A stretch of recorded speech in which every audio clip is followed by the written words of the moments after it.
എനിക്കിന്ന് ക്ലാസ്സുള്ള ദിവസമാണ്. പക്ഷേ ഞാനിന്ന് പോയില്ല. മോന് പനിയുടെ ഒരു ആരംഭമാണ്. തുടക്കത്തിലേ തന്നെ മരുന്ന് കൊടുത്ത് അതങ്ങ് മാറ്റാമെന്ന് വിചാരിച്ചു. പനിയെന്ന് കേൾക്കുമ്പോൾ തന്നെ എനിക്ക് ഓർമ്മ വരുന്നത് 3-4 ദിവസം മോനുമായിട്ട് ഹോസ്പിറ്റലിൽ അഡ്മിറ്റ് ആയിട്ടിരുന്നതാണേ.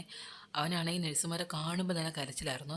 ഇടയ്ക്കിടയ്ക്കുള്ള ആവി കൊടുക്കലും ഇഞ്ചക്ഷനും മരുന്നൊക്കെ ആയപ്പോഴത്തേക്കും ഭയങ്കര കരച്ചിലും ബഹളവും ഒക്കെ ആയിരുന്നു. അത് കാണുമ്പോൾ നമുക്കും കൂടെ അങ്ങ് സങ്കടമായിരുന്നേ. അതുകൊണ്ട് അതിനുള്ള വഴി ഒരുക്കാതെ തുടക്കത്തിൽ തന്നെ ഇതങ്ങ് മാറ്റിയെടുക്കാമെന്ന് വിചാരിച്ചു.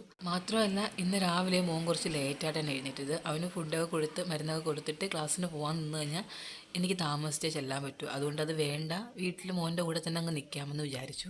പനിയൊക്കെ ആകുമ്പം കുട്ടികൾക്കുണ്ടാകുന്ന പൊതുവായിട്ടുള്ളൊരു കാര്യമാണ് നിർബന്ധം. മോനും ഭയങ്കര നിർബന്ധമാണ്. വെറുതെ ഇങ്ങനെ കരഞ്ഞുകൊണ്ടേയിരിക്കും.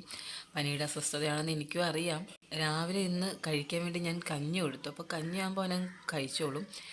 ഞാൻ ഈ മത്തങ്ങയും പയറും കൂടെ ഉള്ള എരിശ്ശേരിയും വെച്ചിട്ടുണ്ടായിരുന്നു. അത് ഭയങ്കര ഇഷ്ടമാണ്. അപ്പോൾ ഫുഡൊക്കെ കൊടുത്ത് മരുന്നൊക്കെ കൊടുത്തപ്പോഴത്തേക്കും ആൾ ഓക്കെ ആയിട്ടുണ്ട്.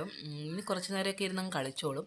അപ്പോൾ അത്രയേ ഉള്ളൂ. എൻ്റെ വീഡിയോ ഇഷ്ടപ്പെടുകയാണെങ്കിൽ ഒന്ന് ലൈക്ക് ചെയ്യണേ. പിന്നെ ചാനലും കൂടെ സബ്സ്ക്രൈബ് ചെയ്യണേ.